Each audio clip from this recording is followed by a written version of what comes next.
Congregation of LaGrave, where does our help come from? Our help is in the name of the Lord who made the heavens and the earth. Our help is in Jesus Christ, who is the same yesterday, today, and forever. Last Friday, in this place, we had the funeral for Scott Sharda. And in that day, we talked a lot about Scott and remembered some of the things we loved about him and talked about the struggles of his last few years. And one of the things I wanted to talk about but didn't have time was the testimony that he gave in that pulpit. It was 17 months ago. And some of you remember that. It was absolutely wonderful. After his long struggle with cancer, Scott went through this extensive surgery, which removed his leg. And that surgery was supposed to be absolutely devastating, one of the most difficult surgeries you could imagine. It was supposed to take something like 18 hours, and you're supposed to be in ICU for 2 days afterwards. And it was extremely risky and extremely difficult. And so we arranged for people to pray around the clock during that surgery.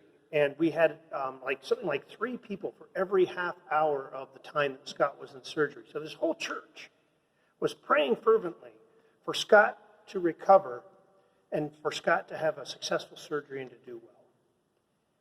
And boy, were those prayers answered. Because Scott not only came through that surgery well, it was the cleanest and fastest surgeries the surgeons had ever seen. Instead of 18 hours, I believe it was something like 7, and he never even went into ICU, and he was never on a ventilator. It was, the doctors themselves called it a miracle. And so Scott got up there, and he thanked us for our prayers, and he praised God for this miracle. And it was so wonderful. We called him our miracle boy. We were so happy to see all of that. And then 17 months later, the cancer comes back, and now Scott's gone. And I'm sure that many of you have thought about that day and that miracle and that testimony when you heard about Scott's sudden demise in the last couple of weeks. And you thought, does that mean we were wrong about that? Does what happened over the last month make that testimony and that miracle into nothing? Is that something that we have to sort of feel ashamed about, that we misinterpreted somehow? No.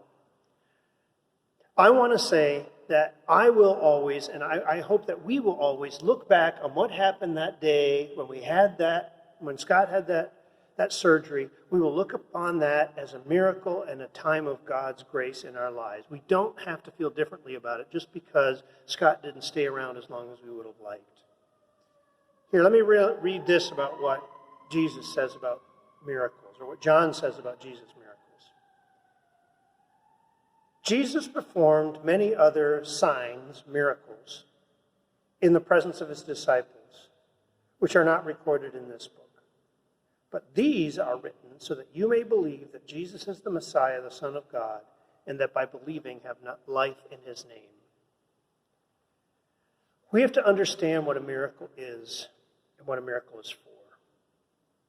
A miracle like what happened to Scott is not some sort of technique that we humans master in order to get God to do what we want. The lesson from Scott's miracle isn't if we just pray harder, pray constantly, and have more faith, then God will answer our prayer like he did that one time with Scott. That there's a way that we can get miracle after miracle whenever hard things come into our life. That's not the testimony of this book. Miracles are signs.